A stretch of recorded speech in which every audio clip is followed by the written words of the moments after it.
আসসালামু আলাইকুম, কেমন আছেন আমার ইউটিউব ভাই ও বন্ধুরা? সুন্দর একটা কথা নিয়ে আসলাম আপনাদের মাঝে। মানুষের সম্পর্কটা ভাই বোন এত মধুর সম্পর্ক, তা বলার মতো না। ভাই আর বোন কথাটা অনেক সুন্দর, কিন্তু ভাই শব্দটা থাকে, কিন্তু ভাই নামের মানুষটাই থাকে না। ভাই শব্দটা থাকে, ভাই নামের মানুষটা থাকে না। হয়তো কোনো একদিন হারিয়ে যায় এই অন্ধকার চার দেওয়ালের মাঝে, নয়তো ইট পাথরের মাঝে, নয়তো টাকার কাছে ভাই হারিয়ে যায়।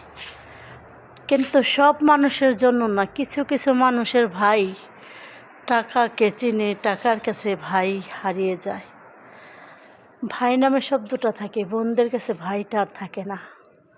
তবে আপনাদের সাথে একটা কথা বলতেই হয়, জীবনে টাকার থেকে রক্তের সম্পর্কটা বা ভালোবাসাটা ভাই বোনের মধ্যে, এটা সবাই ধরে রাখার জন্য চেষ্টা করবেন।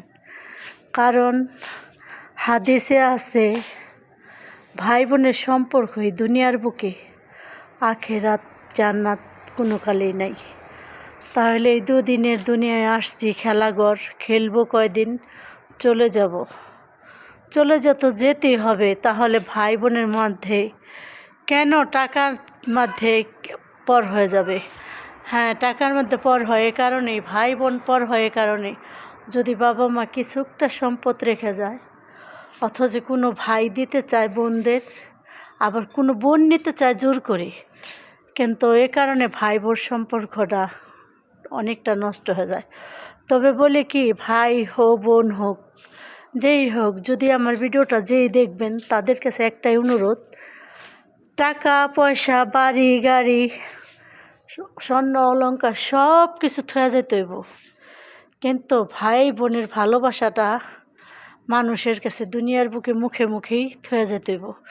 কারণ যদি ভাই বোন সম্পর্কটা ভালো থাকে, আখেরাত জান্নাত যদি নাও পাওয়া যায়, তবুও দুনিয়ার বুকে মানুষে বলবে যে না, ওরা যে ভাই বোন ছিল, ওদের মাঝে এমন মিল ছিল, তা বলার মতো না। কিন্তু এমন ভাই বোন যদি হতে পারেন কেউ, তে আল্লাহও খুশি, রাসূলও খুশি,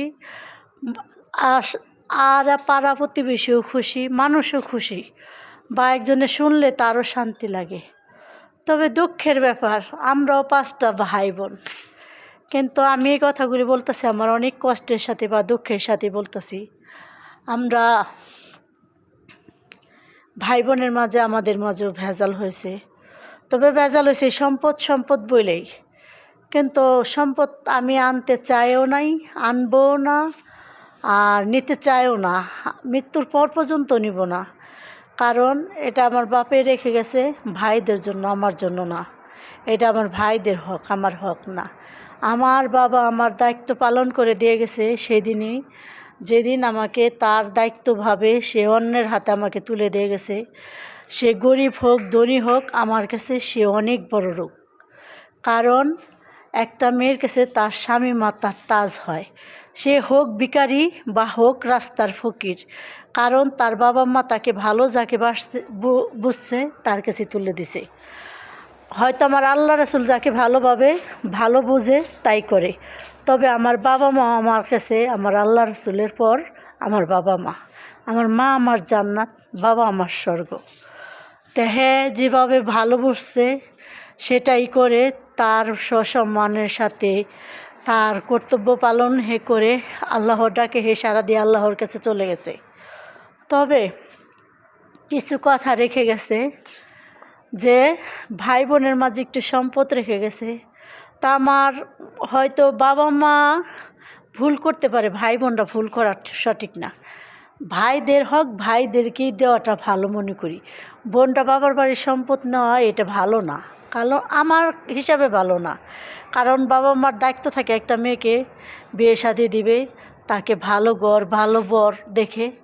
তবে তার ভাগ্যে যদি ভালো বর না থাকে আর ভালো ঘর না থাকে, তো এটা ভাই বোন বাবা মা এরা কেউ দায়িত্বশীল না। তবে আমার মনে হয় বাবা মা কখনো চায় না, ভাই বোন কখনো চায় না যে তার বোনটা খারাপ থাক বা অসুখী থাক, বা বাবা মা চায় না যে আমার সন্তানটা অসুখী থাক। সব বাবা মা চায় আমার সন্তান সুখী থাক, ভালো থাক বা শান্তিতে থাক, এইটাই চায়। কিন্তু অনেকে বোঝার ভুল যে আমাকে খারাপ জায়গায় বিয়ে দিয়েছো, খারাপ জায়গায় করেছো, এটা একদম ভুল। আমার কাছে আমি আমার ভিডিওগুলি প্রথম থেকে যারা দেখেন তারা হয়তো ভাবতে পারেন যে কি ভিডিও করে।